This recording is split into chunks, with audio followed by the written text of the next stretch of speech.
Ole Miss at LSU, Saturday, 3:30 Eastern Time. It is the SEC on CBS game of the week. There is a rumor floating around. I want to dispel it tonight because we don't like rumors around here. Unless it's the 1977 classic album from Fleetwood Mac. Aside from Oh Daddy, it's a terrible song. The rest of them on there are pretty much bangers. The SEC West, contrary to those rumors, not decided yet. Did you know that Ole Miss has no losses? Did you know that LSU only has one conference loss? Did you know that if really either of these teams won this weekend and then ended up beating Alabama, they would have the leg up on Bama? Did any of you know that? No? Yes? Well, there you go. So it's not just this foregone conclusion that Bama is going to skate their way to Atlanta. They still have obstacles, including both of these teams. But that's for another day. They're playing each other this Saturday. Ole Miss, they won last year, 31-17, but they have lost half a dozen in a row in Baton Rouge, and they didn't throw them the dreaded 11 a.m. kickoff. This is mid-afternoon. They'll be good. They'll be ready to go. It's been a light schedule for Ole Miss so far. Now, that's not an indictment on a team. That's just what it is. It's their schedule. You can only play who's on your schedule, but we've known for a while that the back half is brutal for Ole Miss. In fact, unprecedented. Colin, can you already throw up Ole Miss's schedule? They've played Troy, Central Arkansas, Georgia Tech, Tulsa, Kentucky, Vanderbilt, and Auburn. Okay? And now they've got at LSU, at Texas A&M, Bama, at Arkansas, Mississippi State. So they've got it to do, and this is going to be a really, really tough stretch here. They start by going on the road to LSU. Their two road games so far were Georgia Tech and Vandy. So certainly they've not dealt with the road factor they're about to deal with, and more importantly, Jackson Dart has not dealt with the road factor that he will deal with here. We're over halfway through the season, as you can see there, or as you heard if you're listening on podcast, and I still get the distinct impression a lot of the college football public, maybe the casual public, I'll just call them the college football public, I get the sense that some people are unaware of what Ole Miss is, or maybe whomst Ole Miss is. There are people out there who see them putting up big numbers on the scoreboard, and they still think to themselves, there goes Lane, airing it out. They are third in America in rushing yards per game. They are first in America in rushing touchdowns per game. They are running all over people. It is one of the most lethal rushing attacks in America. They got Judkins, they got Zach Evans there, they've got a quarterback that can run, and they run it on the perimeter. It's another very, very important aspect because sometimes when you hear, ooh, so-and-so can run the ball really well, that's okay. We're really fortified on the inside. You can have the best defensive tackle combo in the world, and Ole Miss could still run for 350 on you. They run it on the perimeter. You got to be really good at setting the edge. You got to be really good at outside linebacker. You've got to be able to tackle in the secondary.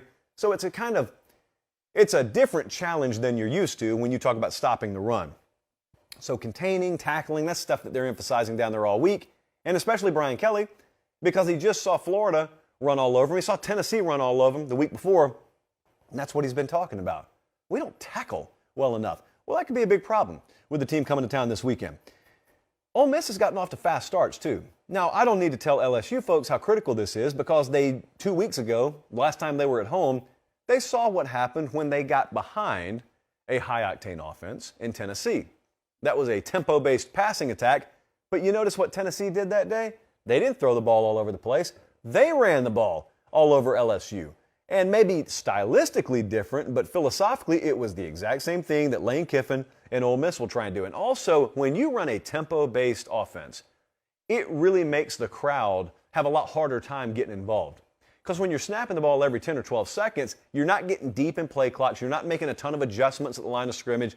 They just don't have time to kind of, as a crowd, sink their teeth into you and get you to jump or get you to call timeout. It's just not the way it works.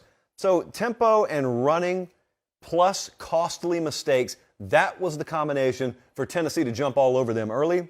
You got to avoid that. Ole Miss is one of, what was it, Jesse? One of only 4 teams or something like that in the country that has grabbed the lead in every game they've played so far this year.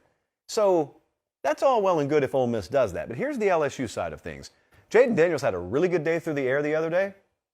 You're going to play a better defensive team here. But here's what I just, out of curiosity, love to see. I'd love to see what Ole Miss looks like on the road trailing I want to see what it's like when they have to play in trail technique, which is a cornerback term, but I use it as a team term.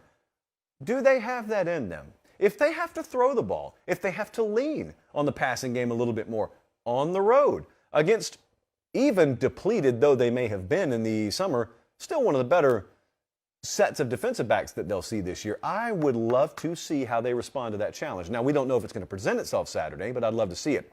The line right now is LSU minus 1.5. That opened on the other side of 0.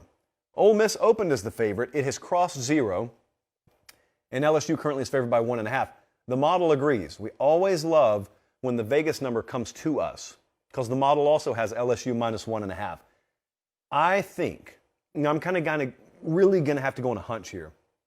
There's a chance that Ole Miss may not be exactly the caliber of team you think they are, but the schedule just hasn't had the chance to expose that yet. There's that chance. There's also a chance they're every bit as legit as they look.